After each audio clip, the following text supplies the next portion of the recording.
Alors, moi, j'aimerais juste relancer un petit peu le question, enfin, du moins les échanges aussi un peu à bâton rompu avant de donner la parole à notre prochain interlocuteur.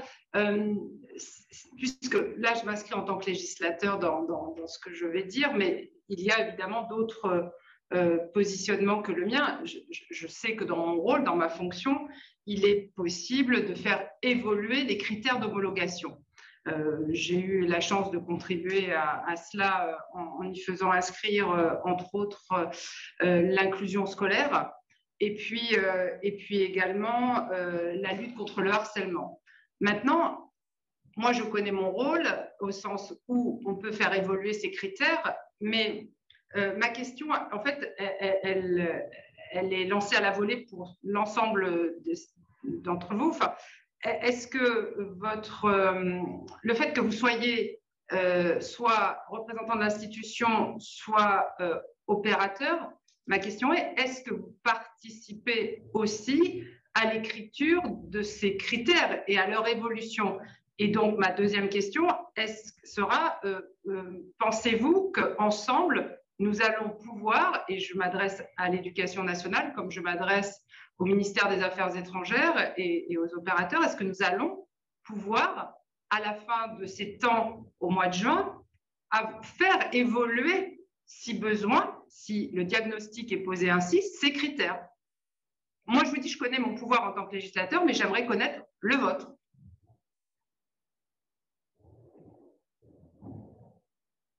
Alors, pardon, hein, je ne voudrais pas avoir fait taire tout le monde.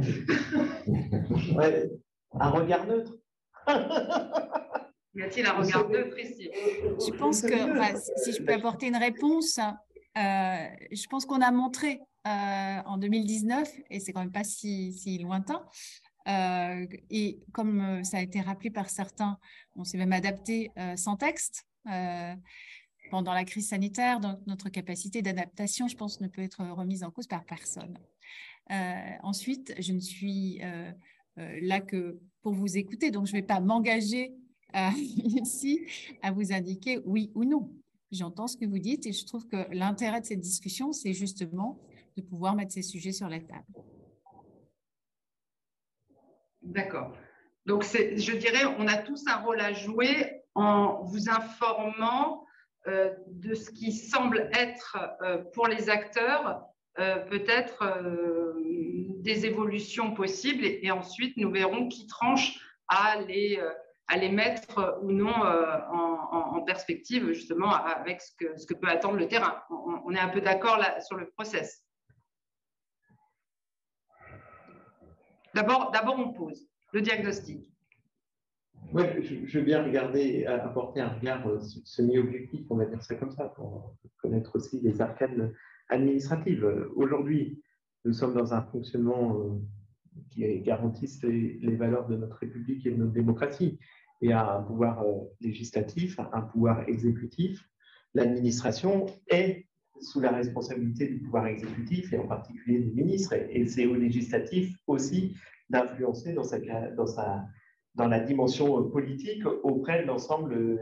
Une administration ne répond qu'à des injonctions politiques et elle n'est là que pour apporter une réponse à des demandes politiques qui sont celles de son exécutif.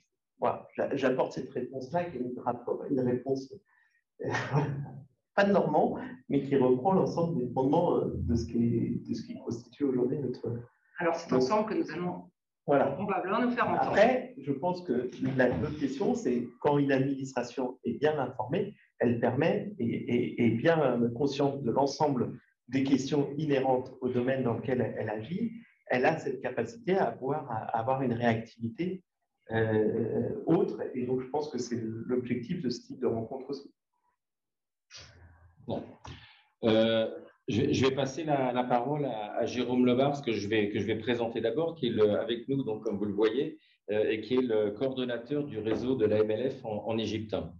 Bonjour, merci de me donner la parole. Le coordonnateur est en charge du développement sur le réseau MLF Égypte. Et puis, effectivement, à ce titre-là, je rencontre beaucoup de partenaires qui ont soit des projets pas encore mis en œuvre, soit des partenaires qui gèrent des écoles. Et effectivement, dans la volonté effectivement peut-être vous proposer des éléments de diagnostic qui émergent du terrain, en tout cas un ressenti qui émerge du terrain. Moi, j'avais 3 éléments par rapport à ce que j'ai entendu là depuis le début des échanges et que je trouve très intéressant. Le premier autour de la langue française, il me semble effectivement que, alors c'est une question centrale, en tout cas là où je travaille, c'est évident, et c'est plus, il me semble, une question dans la pratique que dans l'apprentissage. C'est-à-dire que la difficulté de maîtrise de la langue française, il me semble, elle est aussi à chercher dans la pratique et comment un établissement scolaire peut multiplier les champs de pratique. Et on voit beaucoup de chefs d'établissement, effectivement, se poser la question, être créatifs.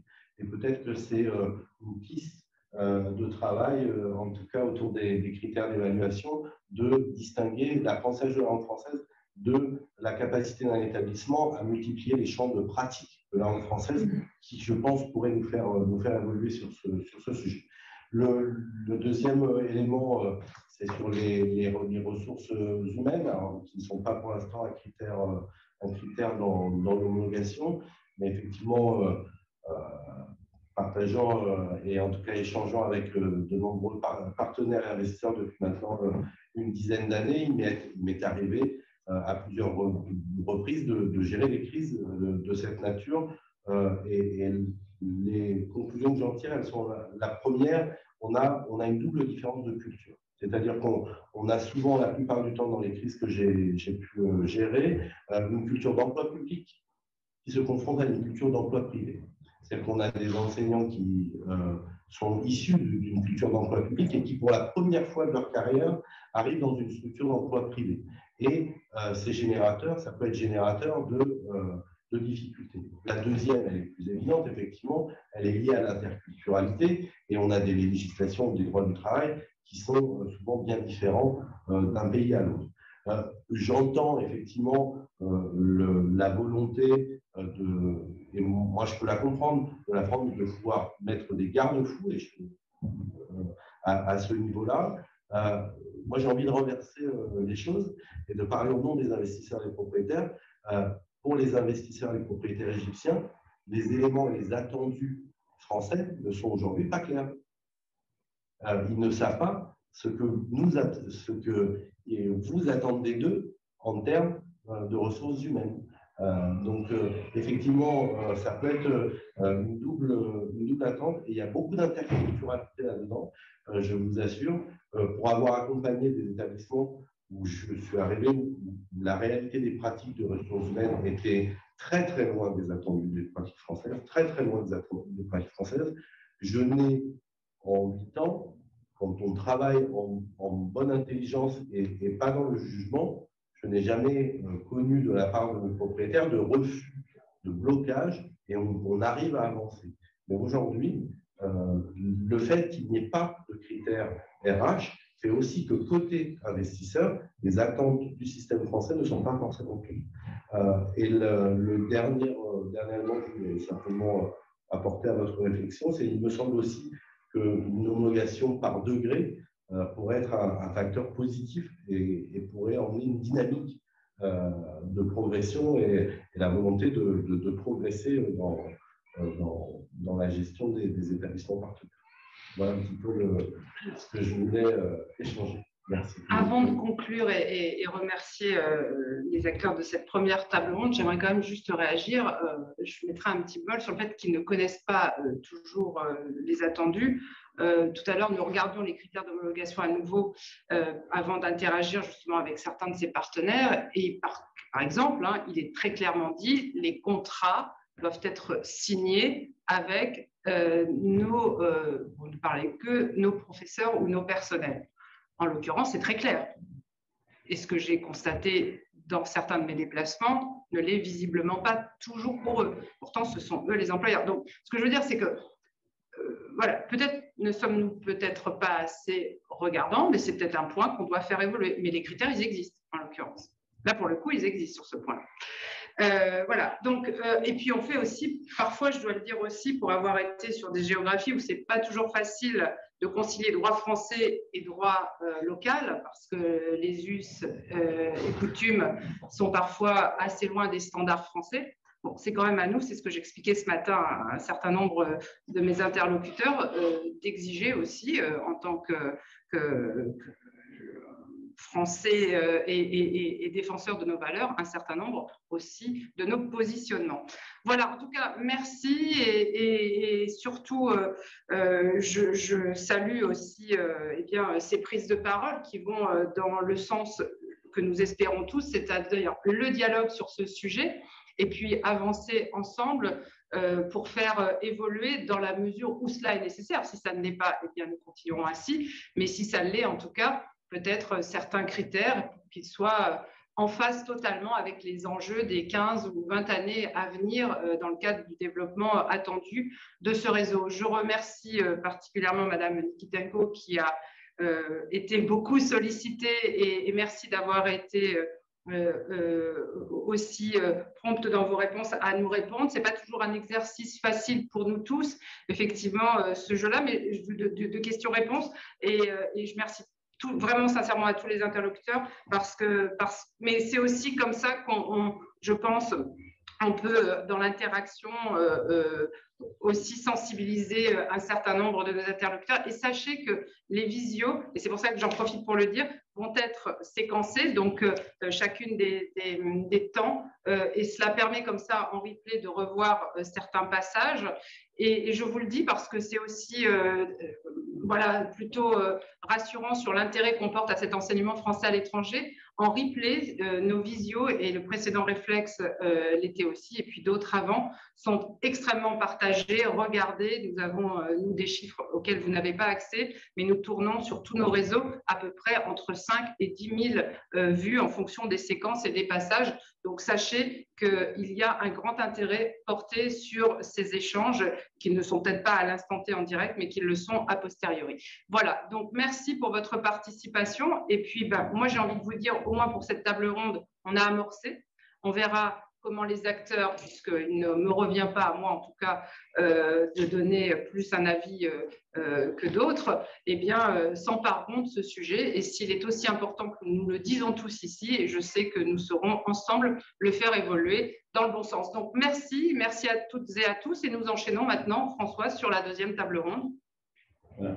Donc merci à tous les panélistes de cette première table ronde. Certains d'entre vous restent sur la deuxième. Donc un grand merci encore, comme je renouvelle les remerciements de Samantha. Je vous propose quelques minutes de pause à ceux d'entre vous qui interviennent sur la deuxième table ronde et Bruno Valéry, qui on n'a pas pu passer la parole dans cette première table ronde, mais on aura l'occasion de lui passer amplement sur cette deuxième table ronde. Et alors, pardon François, parce que je viens d'oublier quelque chose et en lisant mes notes, je viens de m'apercevoir qu'il fallait absolument que je corrige le tir. Jean-Pierre, qui est en Allemagne, Grenoble, et je vais d'ailleurs faire un déplacement très prochainement dans ce pays, eh bien, me signale qu'il faut absolument que nous saluons aujourd'hui la journée des professeurs de français. Donc, je tiens à le dire parce qu'effectivement, nous avons pour certains professeurs, d'ailleurs qui ne sont pas des professeurs de français, ceux-là, un accompagnement à réaliser comme nous le constatons tous. Mais pour nos professeurs de FLE, de FESCO et de FLAM, eh bien, nous tenons à les saluer, les féliciter pour leur engagement et les remercier pour tout ce qu'ils apportent à notre réseau. Voilà, Jean-Pierre, j'ai passé ce message et nous sommes évidemment tous fiers de nos enseignants. Voilà, donc je vous propose qu'on reprenne dans 5 minutes.